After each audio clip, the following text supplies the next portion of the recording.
Hi everyone, I hope you're doing well today. Of course, we are here with another good episode and we are making it better for you. This is because the conversations are also getting better and better and better. Thank you for the support this far. And I want to actually delve into what we want to talk about today. So last week we actually went into discussing about marriage and why do you actually want marriage? It is a question that I genuinely asked all of you guys to go and ask yourself, especially as singles. And sometimes even for the married people, it's good to do a self-introspect where you ask yourself, why did I actually want marriage? And to get to a point where you review your vision and align it with God. At the end of the day, we want to do this thing as God desires because God created marriage. God is the one who expects us to fall into his plan. He's not going to fall into yours. So you'll get lost in the middle if you don't understand why God created marriage. So I want to climax it at this point this week. This is it. I insisted that marriage was made for a reason and with a reason. That is for a purpose and with a purpose. Marriage serves a purpose. And I believe God was planning to disciple the earth one marriage at a time. Take a case, for example. You guys remember when we had COVID? It was a pandemic. Wherever you are listening from, I believe you know and understand what COVID was. And that happened in 2020. And, if you look at how the system was working, you realize God has always made the family unit untouchable. Why? Every system was closed down. I mean, nothing mattered at that point. People lost their jobs, and those who still had jobs could not go to work. Those people who had so many other businesses going on out there couldn't go doing them apart from online businesses. I mean, any physical activity was locked down. Schools were locked down, churches were locked down, everything was locked down. But what remained active? Family. Family is the only thing that remained untouchable, and it was the safest place for anyone to be. And that keeps on reminding me the same thing that God clearly is trying to communicate, that is the area of influence we can have as human beings. And that is why I'm insisting, align the reasons, even as you envision marriage in your near future, or even wherever future you want to see it in, as long as you're expecting to one day get married, I am requesting you to align your reasons to the reasons that God desires for marriage, and don't allow them to be extremely selfish. At the end of the day, align your reasons to the same reasons that God desires for marriage. And remember one thing. He is the one who created marriage. So you can't come up with your own reasons for marriage, because so many of us out here are actually entering marriage for the wrong reasons. Remember one thing, at the end of the day, if you're entering marriage for the wrong reasons, you're most likely going to get the wrong person. So it's very easy for you to um, realign yourself so that you can be able to focus on creating a system where your heart focuses on building yourself and being able to become a wholesome human who is able to also have the right reasons and in turn be able to look at the right person, because God desires to use marriage to actually change the world. If you marry the wrong person, you are going to affect generations. Most of us are suffering generational trauma just because of the families we come from. But you can imagine how much it will be different if you marry the right person. It can actually secure so many generations to come. And that is why I am so passionate about this. Just because, not because I'm the best suited to even talk about this. But I believe in the power of the family unit. Even in the Word of God, God clearly says the prerequisite for even serving in church is you being or rather being a good leader at your home. Your family is what actually qualifies you to now serve better. And in real sense, you realize if somebody comes from a very unstable family or even marriage, they are unlikely to be productive out here. So it's very easy to lose yourself when you get the wrong person in life. So it's either you get the right person or just stay like that, guys. Don't just fall for anyone.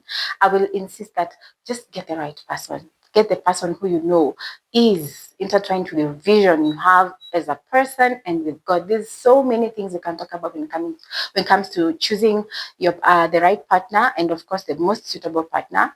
But again, I just want to insist on the purpose of today's video. Um, Look deeply into yourself, and please know that marriage was created for a bigger purpose than all the reasons we all enter marriage today. So please work on yourself as an individual, because I feel like we don't tap into the power marriage has. Marriage is so powerful, the most powerful tool on earth. If we, in fact, all these other things, especially the church, I actually feel like it was a fallback plan when the family fails, because again, God knows we are human and the family would fail. The church is not supposed to be raising human beings.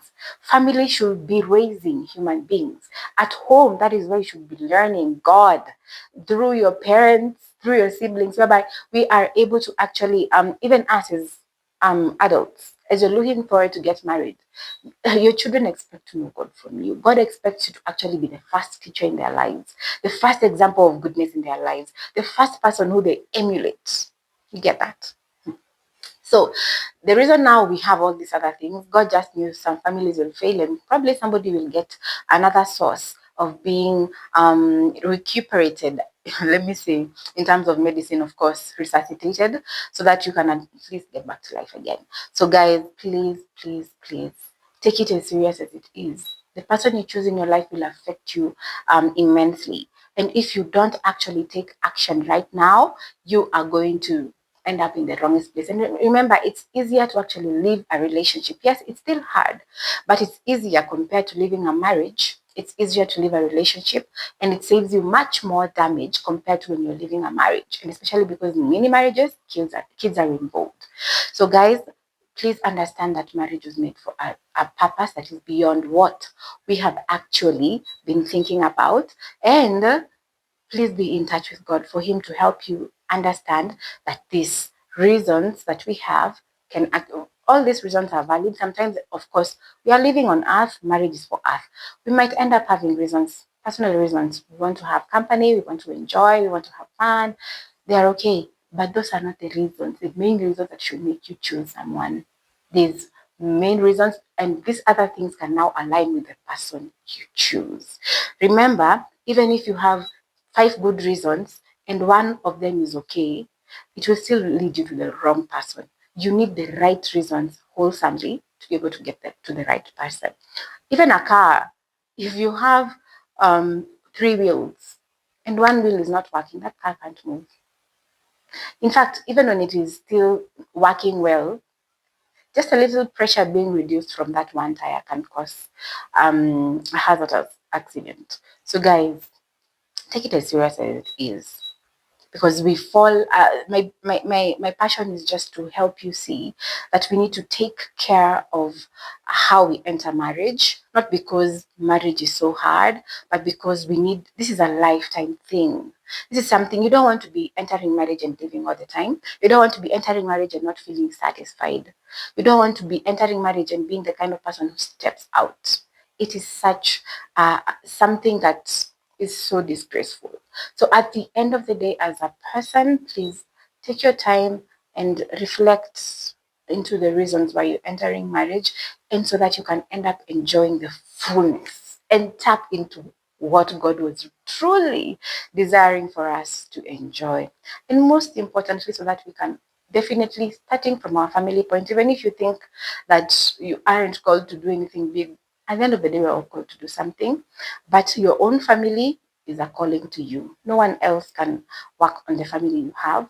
So you have to build yourself enough, because I've realized as a parent right now, here, these kids will challenge you and they're watching you on a daily basis. Because these children, I think God just made it that way. They're actually learning life by emulating you. And every single thing they do, I see my daughter around, and she's literally doing everything that she sees us do. One common thing is, just for instance, she easily sees us on our mobile phones, especially when you're on call. Now she picks up any and everything, and she's always just on call and saying hello, Hello? She's seen this multiple times and she now knows this is what happens. And I realized with children and so many other things, she just emulates so many things. And I've realized even as we grow, they are deeply looking into us. They are very, very pure souls. I don't know anything. So everything that comes to their knowledge is basically what they see you do. So what kind of parent will you be at the end of the day if you can't even work on yourself, choose the right person, and in turn they can emulate the good behaviors. Because at the end of the day, even if you feel like you're in a hurry to settle down, please think about your children at least. Do they have a person who can, even in terms of worst case scenario, they are still the best people that they can learn from.